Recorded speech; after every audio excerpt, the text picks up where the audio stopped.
जन्म साखी साखी भूटंतर देश की। श्री गुरु नानक देव जी चलते चलते एक नगर में जा पहुंचे और नगर के बाहर एक स्थान पर जा बैठे। जो कोई आता था वह दर्शन करके वहीं बैठ जाता था तथा जाने का नाम नहीं लेता था। नगर में यह चर्चा होने लगा कि एक संत आए हैं, वे ना तो किसी से कुछ मांगते हैं और ना किसी से बात करते, बहुत ही संतोषी हैं।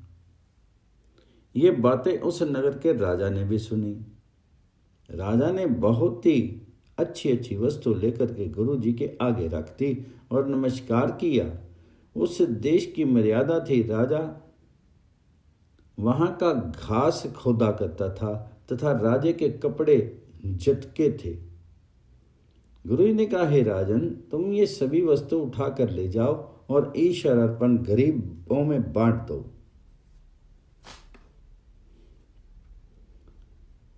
राजा ने गुरु की आज्ञा मान सभी वस्तु ले जाकर के गरीबों में बांट दी। फिर राजा ने हाथ जोड़कर कहा, है महाराज, आपने हमें दर्शन देकर के हमारे जन्म जन्म के पापों को दूर कर दिया। आपको तो किसी भी वस्तु की इच्छा नहीं है, आप उपकारी हैं, परंतु मैं आपकी शरण हूँ। आपका यहाँ पदार्पण हमारे कल्याण के लिए हुआ है। तब गुरु जी ने कृपा करके कहा, हे राजन, आप अपनी इच्छा कहो। राजा ने कहा, महाराज, मेरे देश में चावल और पशम ये दो ही वस्तु होती हैं और कुछ नहीं होता। आप कृपा करो तो मेरे देश में अन्न आदि भी उत्पन्न हो जाया करे और कपास भी पैदा हो।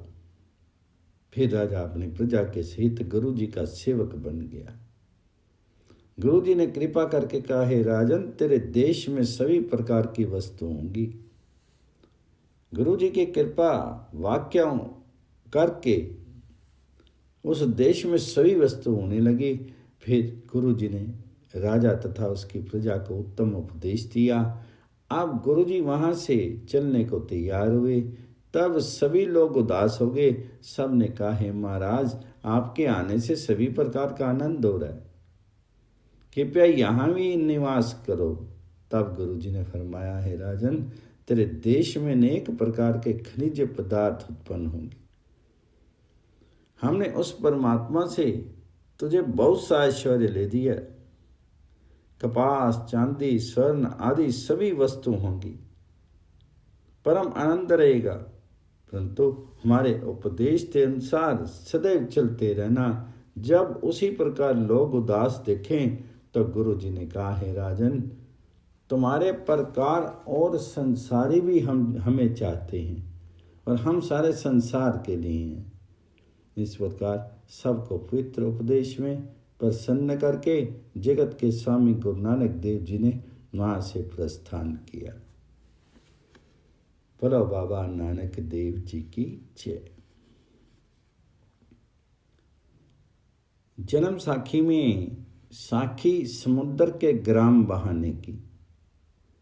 चलते चलते श्री गुरु नानक देव जी समुद्र तट पर चले गए और एक गांव में जा डेरा डाला।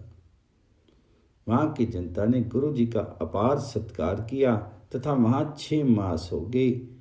तब वहां के तमाम लोग तैयारी करने लगे तो उन्होंने गुरु जी को कहा, हे महाराज, अब आप भी चलने की तैयारी करो। देखो, तमाम जनता अपना सामान उठा करके इस नगर के बाहर हो रही है। अब किसी और स्थान पर निवास किया जाएगा, क्योंकि 6 मास के पश्चात समुद्र हमारे गांव को बहा ले जाता है। 6 मास के पश्चात हम फिर इसको आबाद करते हैं। गुरु जी ने कहा, हे भाई, यदि समुद्र तुम्हारे गांव ਨੂੰ ना बहाए तब तुम हमारे शिष्य बन करके अपना भला करोगे। उन्होंने कहा, हे महाराज, अगर तुम्हारी कृपा हो तो हम आपके शिष्य हो जाएंगे। तो गुरु जी ने कहा, अच्छा, अब तुम जाओ और हम यहाँ ही रहेंगे। जब तुम 6 मास के पीछे आओगे तब तुम्हारे ये मकान ऐसे ही होंगे, अर्थात बहेंगे नहीं। तब सभी चले गए, परंतु गुरुजी वहाँ ही बैठे रहे। कुछ दिनों के पीछे समुद्र की लहरें उठी। तब गुरुजी ने अपना चरण आगे किया। समुद्र गुरुजी के चरण चूम करके पीछे हट गया और अपने ठिकाने पर चला गया। सभी घर वैसे ही बने रहे। जब वहाँ के निवासी 6 मास के पीछे वहाँ पे आए तो सब ने अपने अपने घर वैसे ही देखे। सभी इकट्ठे होकर के गुरुजी के पास आकर के स्तुति करने लगे। अब उन्होंने सुंदर सुंदर भेंट गुरुजी के आगे अर्पण करके प्रार्थना की, हे गुरुदेव आप हमें अपनी शरण में ले लो। तब गुरुजी ने अपने चरणों के जल की उनको पाहुल प्रदान की और उपदेश दिया कि ईश्वर का नाम जपो, धर्मशाला बनवाओ, शब्द कीर्तन करो, अतिथि की सेवा करो। इसके पश्चात जितने भी समुद्र तट के ग्राम थे सभी में उपदेश अमृत बरसाया और सभी को ईश्वर अनन्य भक्ति सिखलाई। फिर कुछ समय वहाँ निवास किया तथा पश्चात वहाँ से गुरुजी अपने देश को चल दिए। बोलो बाबा नानक देव जी की जय। जन्म साखी अपने देश आने की। एक दिन गुरुजी ने कहा, हे मर्दाना आप किधर जाने का विचार है? मर्दाने ने कहा, हे गुरुदेव जिधर को आपकी इच्छा हो उधर ही ठीक है, हम तो आपके अनुसर हैं। फिर गुरुजी मुझे कहने लगे, हे बाला तुम बताओ अब किधर चला जाए? मैंने हाथ बांध करके कहा, हे कृपा सागर आप जहाँ ले चलोगे उधर ही चले जाएंगे। बस फिर क्या था। गुरुजी की आज्ञा से हमने आंखें बंद की। जब शन के पीछे खोली तो हम रावी नदी के तट पर थे। तब गुरुजी ने कहा कि यहाँ से अजीते को हमने साथ लेके चलना है। तब अजीता आ मिला। उसने गुरुजी को प्रणाम किया। गुरुजी कहने लगे, भाई एक अब्दुल रहमान फकीर डल्ले के चक्क में रहता है, हम उसे मिलना चाहते हैं, वह हमसे घी मांगता रहा है। तब अजीते ने कहा, हे महाराज चलो। तब गुरुजी ने कहा, अजीता डूम आंखें बंद कर। जब सब ने आंखें मूंदी तो सभी यहाँ से डल्ले के चक्क में आ गए। तब गुरु नानक देव जी अब्दुल रहमान के पास 2 कोमों पर जा बैठे और अजीते ने कहा, तुम जा करके मियाँ जी को कहो कि तुम्हें नानक निरंकारी बुला रहे, हम तो मान से कहना। अब अजीते ने मियाँ को संदेश दिया तो मियाँ फौरन ही चल पड़ा तथा और भी लोग उसी के साथ आए। गुरुजी ने कहा, देखा मियाँ आ रहा है परंतु लोगों को दुआई देता आ रहा है और लोगों को लौटाता भी आता है। ये देख करके गुरुजी ने एक श्लोक कहा। श्लोक महला पहला। तेन दवाई से मरना लैंद भी मर जाई, लखी न जाई, नानका किथे जाई समाई। ये सुन करके मियाँ कुछ चमका, आगे जाकर सलाम की। तब गुरुजी ने कहा, हे मियाँ जी कहो राजी खुशी हो? तब उसने उत्तर दिया, हाँ साईं लोग जी हम अच्छे बने हैं। फिर गुरुजी ने कहा, हे मियाँ जी आपने कैसे कहा कि करोड़ों ने घी जमा कर रखा है? तो हम ऐसे लेंगे जैसे किसी शाक भाजी पर खट्टे की फांक निचोड़ ली जाती है और फोंक को फेंक दिया जाता है। जब मियाँ ने यह सुना तो खाली हो बैठा, कहने लगा, मैं तो कुछ लेने को आया था परंतु अपनी भी दे बैठा हूँ। उस मियाँ साथ एक और मियाँ आया था। उसके मन में आया कि ये क्या कहेगा कि हिंदू के आगे अपनी ही करामात खत्म करवा आया है। इतने में दूसरा भी आ गया और हंकार के साथ गुरुजी के निकट जा बैठा। तब गुरुजी ने एक दृष्टि से उसकी भी सत्ता खींच ली, वे भी खाली हो गए। मियाँ ने कहा, भाई शेषनाग के नीचे आ पड़े हैं, देखे खुदा जिंदा भी रखता है या नहीं। अब तो जिंदा रहने का फिक्र है, करामात लुट जाने का भय नहीं है। गुरु जी ने देखा कि मियाँ बहुत ही हताश हो रहा है और भयभीत है। गुरु जी ने कहा कि मियाँ, यदि समुद्र में छपड़ी पड़ गई तो क्या अचंभा है, परंतु इतने शब्द नहीं कहने चाहिए। जिसकी वस्तु हो उसी के पास चली जाए तो क्या अचंभा है। जब ये कहा तो फिर उनकी करामात उनके पास ही चलेगी। बस फिर वह सभी गुरु जी के चरणों में भरमरे बन गए और कहने लगे, हे महाराज, आप हमारे हुजरे में चले। तब गुरु जी की कृपा करके मियाँ अब्दुल रहमान के साथ चल पड़े। मार्ग में चलते चलते गुरु जी ने धरती की ओर देखा।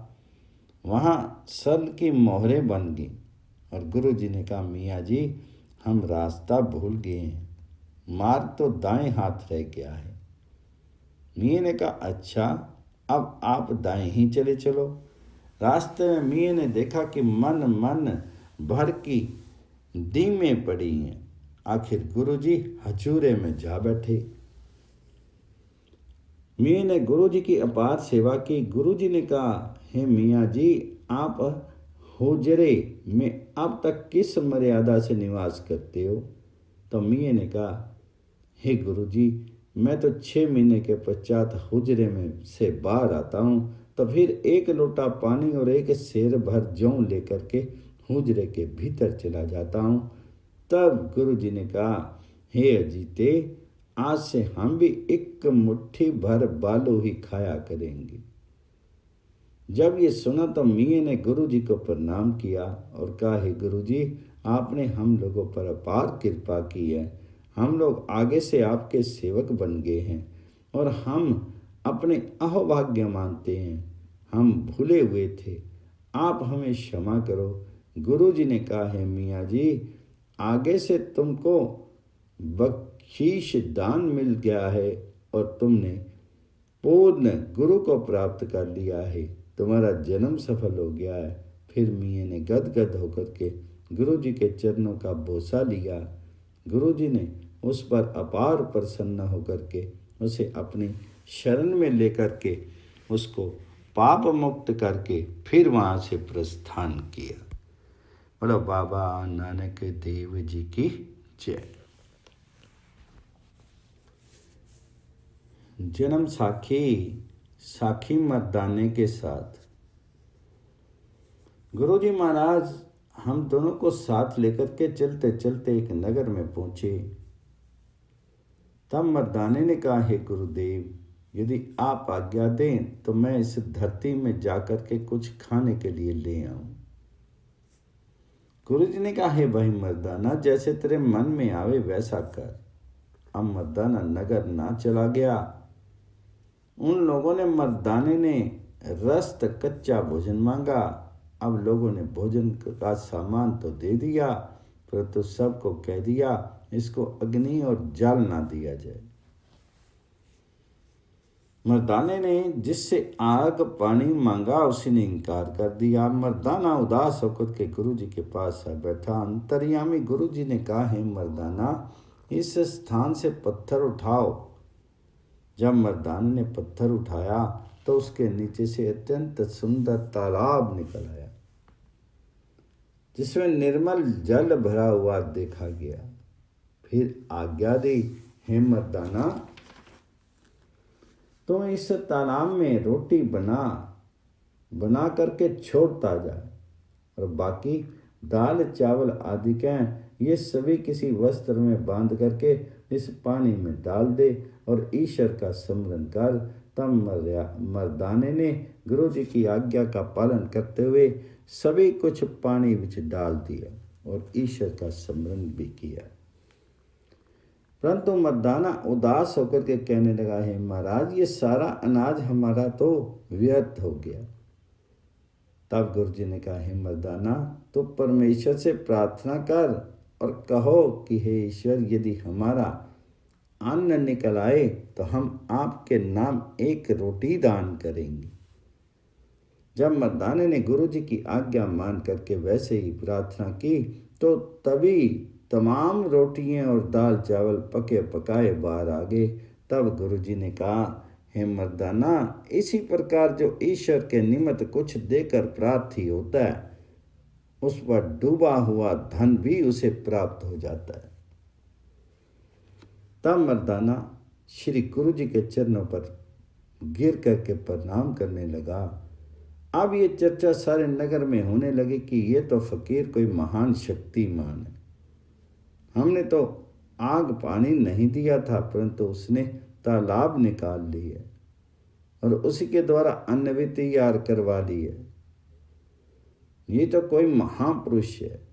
तब वहाँ का राजा अपना अहलकार लेकर के गुरु जी के चरणों को आकर के प्रार्थना करने लगा, महाराज, हम लोग बहुत ही निष्कृष्ट हैं और आप दयालु हैं, हम पर कृपा करो और जो हमसे भूल हो गई है उसे क्षमा कर दो।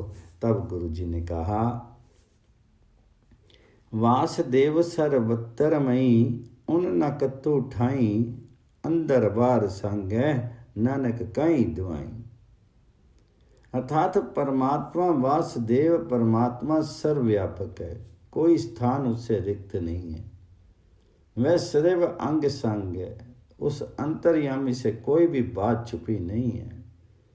तुम भी उसी का स्मरण करो, तब तुम्हारा भी कल्याण होगा। तब राजा तथा प्रजा सभी गुरु जी के शिष्य हो गए। फिर गुरु जी ने फरमाया कि एक धर्मशाला बनवाओ तथा लंगर और कीर्तन प्रतिदिन करना आप प्रारंभ करो। अतिथि सेवा को सदैव करो, फिर तुम्हारा लोक परलोक भला होगा। इतना कहकर के गुरु जी वहाँ से रवाना हो गए। बोलो बाबा नानक देव जी की जय। जन्म साखी आगे और चली। फिर भाई बाले ने कहा, हे गुरु अंगद देव जी, वैसे तो सतगुरु श्री नानक देव जी महाराज के शस्त्रों पवित्र से पवित्र जगह उद्धारक कर्म है, परंतु प्रत्येक लीला में एक बात प्रत्यक्ष हो रही है कि संसार का कल्याण करना गुरु जी का मुख्य मंतव्य था। इसके अतिरिक्त संसार से अडंबर का नाश करना भी कल्याण से छुपा हुआ एक रहस्य है। गुरु जी के सुंदर कृत्यों का जो भी पाठ करेगा तथा स्मरण करता रहे, वह पुरुष के भाव सागर तरने को एक जहाज के सदृश है। ये सुनकर के श्री अंगद देव जी ने कहा, है भाई बाला, आप धन्य हो जिन्होंने ही श्री गुरु जी महाराज के साथ रह करके उनके संसार उद्धारक सुकृत्य को अपने नेत्रों द्वारा देखा तथा गुरु जी के मनोहर उपदेशों द्वारा अपने कर्णों को पवित्र किया है। अब हमारा मन चाहता है कि हम श्री गुरु नानक देव जी की पवित्र और सुंदर कथा मन भर करके सुने। अब आप ये बताओ कि आगे गुरु जी ने क्या कुछ किया और कहाँ कहाँ दी जनता को संसार सागर से पार किए हैं, कृपया सुनाने का कष्ट करो। भाई बाला का कथन, भ्रमण करते करते गुरु जी महाराज एक पठान के देश में गए और बाहर रोड़ी पर आसन जमा लिया। वहाँ एक रोहेला पठान आ पहुँचा तथा गुरु जी ने हमें कहा कि तुम बाला और मर्दाना गुप्त होकर के खेलो। और स्वयं गुरु जी 12 वर्ष की अवस्था धारण करके बैठ के इतने में पठान निकट आ पहुँचा और गुरु जी को अकेले देख करके आपको पकड़ करके ले गया। अपने घर जा करके अपनी धर्मपत्नी की कहने लगा, हे खुदा की बंदी, आज ये हिंदू लड़का मेरे हाथ आया, मैं इसके बहुत ही कीमत वसूल करूंगा। देख तो ये लड़का कैसा सुंदर है। उसकी औरत देख करके बहुत ही प्रसन्न हुई और कहने लगी कि इस लड़के को तो मैं अपने पास ही रखूंगी, इसको बेचना ही नहीं है। तब उस पठान ने कहा, हे भरी लोग, इसके 2 घोड़े मिलते हैं, औरत ने कहा, जैसे आपकी इच्छा। वह पठान गुरुजी को जो बालक बने हुए थे बेचने के लिए बाजार निकल गया। असल बात यह थी कि वे लोग अत्यंत नास्तिक तथा पीर मुराद से मुनकर थे। उनको सन्मार्ग पर लाने के लिए गुरुजी उस देश में गए थे। तब उस पठान ने गुरुजी के 2 घोड़े ले लिए। मैं और मर्दाना चाहे गुप्त थे, परंतु गुरुजी के ही अंग संग रहते थे। जो पठान गुरुजी को अपने घर खरीद करके ले गया था, उसकी औरत ने गुरुजी को देखा तो गुरुजी उसे बहुत ही अच्छे लगी। प्रसन्न होकर के कहने लगी, इसको तो हम अपने घर में रखेंगे। पठान ने कहा, इससे कौन सी सेवा दी जाए? पठानी ने कहा, इसे घर का पानी भरने का पर ही लगाऊंगी। अब गुरुजी को पानी भर कर लाने के लिए कहा गया। जब घड़ा लेकर के गुरुजी खूह पर गए तो ख्वाजा खिजर ने गुरुजी को पहचान कर प्रणाम किया। गुरुजी ने कहा, ख्वाजा खिजर, जब तक हम आज्ञा ना दें तब तक तुमने किसी को जल नहीं देना होगा। गुरुजी की आज्ञा स्वीकार करके नगर के तमाम कुओं का जल सूख गया। अब गुरुजी खाली घड़ा लेकर के पठान के घर को आ गए। तब पठान को कहा, मियाँ जी, कुएं में तो पानी का निशान तक नहीं है। पठान ने कहा, तुम दूसरे कुएं से ले आओ। दूसरे कुएं से भी गुरुजी खाली लौटे और कहने लगे, वहां भी पानी नहीं है। अंत नहीं है, अंत तो अंतोतगत्वा सारे नगर में त्राही त्राही मच गई। सभी ईश्वर की प्रार्थना करने लगे, हे ईश्वर, क्या तूने हमें सबको प्यासे मारने का विचार कर रखा है? अभी अभी हमने कल तमाम कुओं में पानी देखा था, परंतु आज क्या हो गया जो तमाम कुएं सूख गए। अब तमाम जनता दिलगीर होने लगी। सारे नगर में एक गुरुजी ही थे जो प्रसन्न नजर आते थे, बाकी सभी को मुंह को मलाए हुए थे। लोगों ने पठान से कहा, हे मियाँ, एक तुम्हारा गुलाम ही खुश नजर आ रहा है, बाकी तो तमाम नारी दुखी हो रही हैं। ये गुलाम कहीं से लाए हो? उस पठान ने कहा, इसे तो मैं कल ही खरीद के लाया हूँ। काम को तो बहुत ही होशियार है और खाता पीता भी कुछ नहीं है और हर समय प्रसन्न रहता है। उनमें कुछ बुद्धिमान भी थे। वे सभी गुरुजी के चरणों में आ गिरे, कहने लगे, आप तो कोई महापुरुष हो, आप हम पर कृपा करो, नहीं तो हम सभी पानी से प्यासे मौत के मुख में चले जाएंगे। तब गुरुजी ने कहा, देखो, यदि गुरु नानक मिशन को मान करके तुम शिष्य बनो तब तुमको पानी मिलेगा। तब उन्होंने शिष्य होना माना। तब गुरुजी ने ख्वाजा खिजर को कहा कि अब इनको पानी दे दो। गुरुजी की आज्ञा मान करके ख्वाजा खिजर ने प्रत्येक कूप में पानी भेज दिया।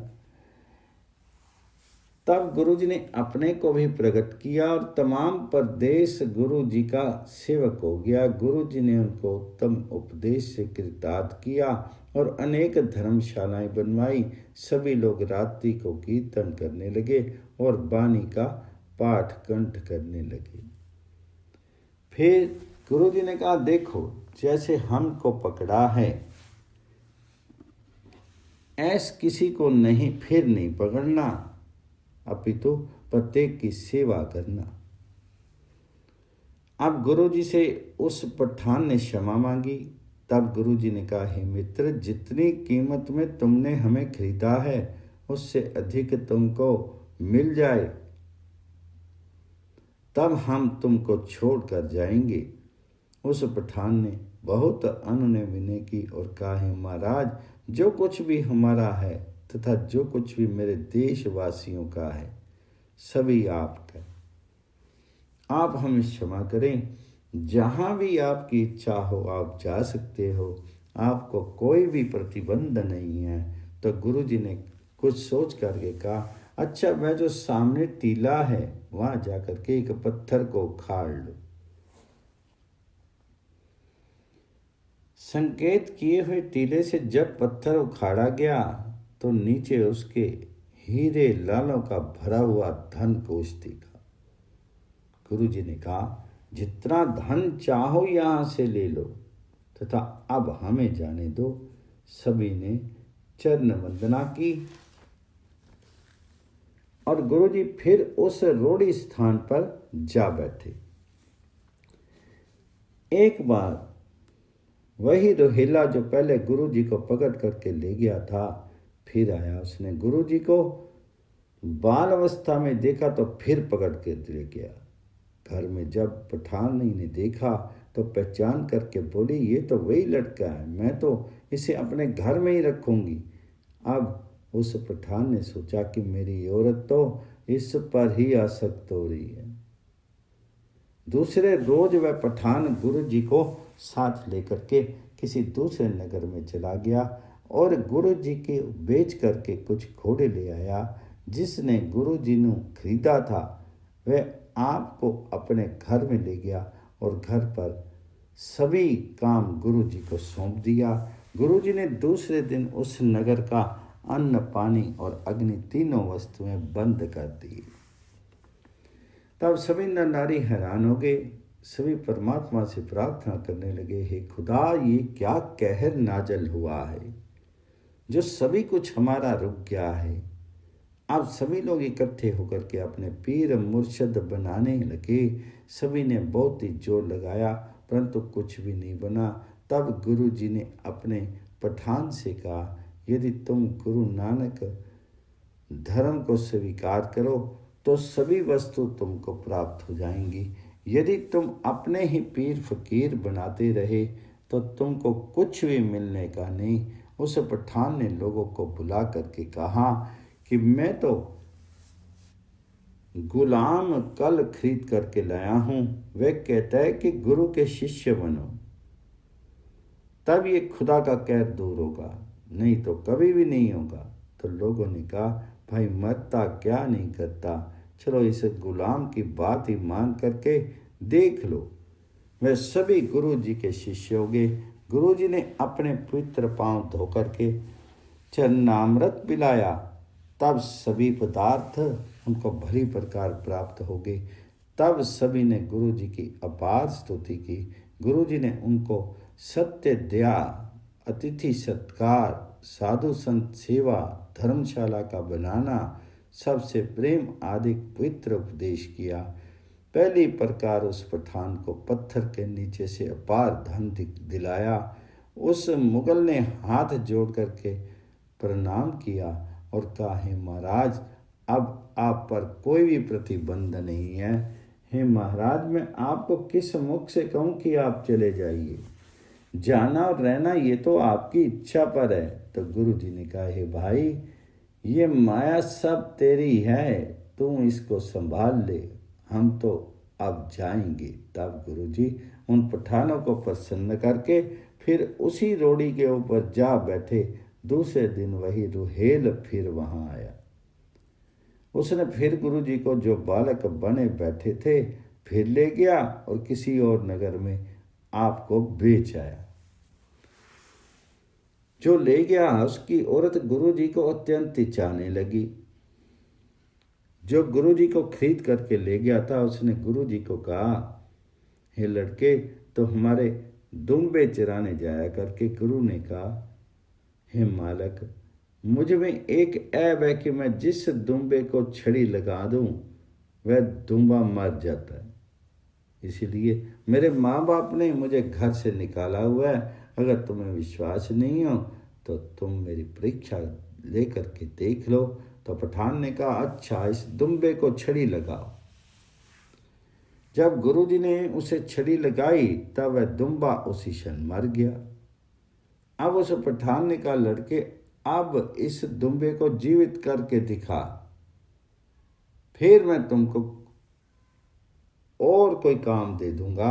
तो गुरुजी ने उस मरे हुए दुम्बे को कहा, हे दुम्बे, चार बस ये दुम्बा उठ करके घास चरने लग पड़ा।